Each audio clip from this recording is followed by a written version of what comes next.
plans to revive our tourism sector. All this took a nosedive.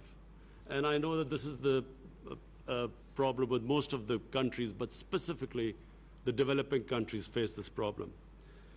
To put things in perspective, the total amount of stimulus we could afford to give to our economy, and that was the biggest stimulus ever in our history, we managed to give $8 billion.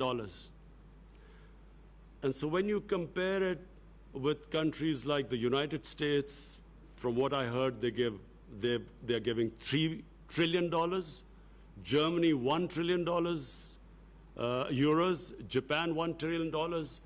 The developing world, we calculated, has given $7 trillion to stimulate the economy.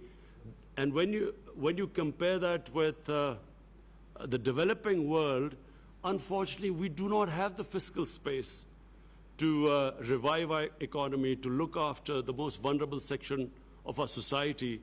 And in case of our country, we still have this huge, ambitious program of fighting climate change by planting 10 billion trees.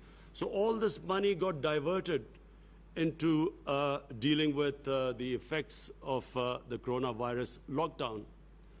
So all I want to say is that it is very important for the developing world to, at this critical juncture, look after the people of the developing world which are struggling.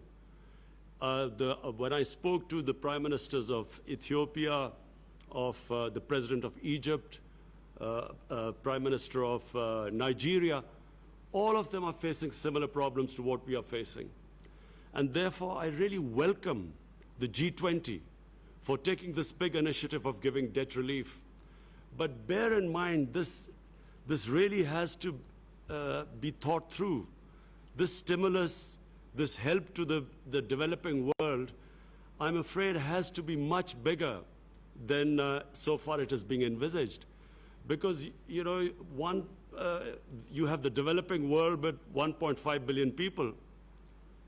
You have, the developed world, but the developing world with a population of 6 billion people, unless the problem is dealt with holistically as a global problem with global solutions, the world is not going to recover from this recession if the bigger part of the world's population is wallowing into poverty.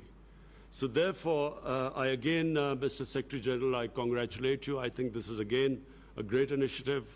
I want to, again, Prime Minister Trudeau, to you and the Jamaican Prime Minister, again, I want to say that this is, please pursue these initiatives. It is very important that the world, which became insular when COVID-19 hit the world, it's very important that the world now looks at this whole issue globally. And therefore, I'm sure if the developed countries put their minds together and treat this as a global situation, I think that we will all come out of it unscathed. Right now, things look bleak, but I think if we deal it as a global issue, I think that the world will come out of it. Thank you very much. नाज़रीन, corona virus से पैदा होने वाली सूरत हाल के बाद तरक्की के लिए सरमायाकारी से मुतालिक आलमी वर्चुअल इजलास से वज़ीर आज़म इमरान खान खिताब कर रहे थे। उनका ये कहना था कि कोरोना वायरस ग्लोबल इशू है और इसे ग्लोबली रिजॉल्व भी करना है। कोरोना वायरस के फैलाव ने दुनिया की मईशतों को मुतासिर किया है। उन्होंने कहा कि कोरोना की वजह से हमारी बरामदात मुतासिर हुई हैं और कोरोना के खिलाफ G20 ममालिक के इक़दामात का हम खैर मकदम करते हैं। वज़ीर आज़म ने कहा कि पाकिस्तान ने लो इनकम डेली वेजर्स बिलखुसूस जो कोरोना से मुतासिर हुए हैं उनके लिए मॉनिटरी इक़दामात भी किए हैं। कनाडा और जमैका के वज़ीर आज़म इसकी मेज़बानी कर रहे हैं इस इजलास की, जबकि अक़वाम मुत्तहिदा के सेक्रेटरी जनरल एंटोनियो गुतेरेस भी इस इजलास का हिस्सा हैं। और इसके साथ साथ हम आपको बताएं कि वज़ीर आज़म इमरान खान के अलावा फ्रांस, जनूबी अफ्रीका, कज़ाकिस्तान के सुदूर, बरतानिया, जापान, नॉर्वे, इटली, आयरलैंड के वज़ीर आज़म, जर्मन चांसलर और सऊदी अरब के वली अहद इस तकरीब से खिताब करेंगे। वज़ीर आज़म इमरान खान का खिताब आपने मुलाज़ा किया। एक मरतबा फिर आपको लिए चलते हैं वफाकी वज़ीर इत्तलात और नशात सेनेटर शिबली फराज की जानिब, जो इस वक्त न्यूज़ कॉन्फ्रेंस से खिताब कर रहे हैं।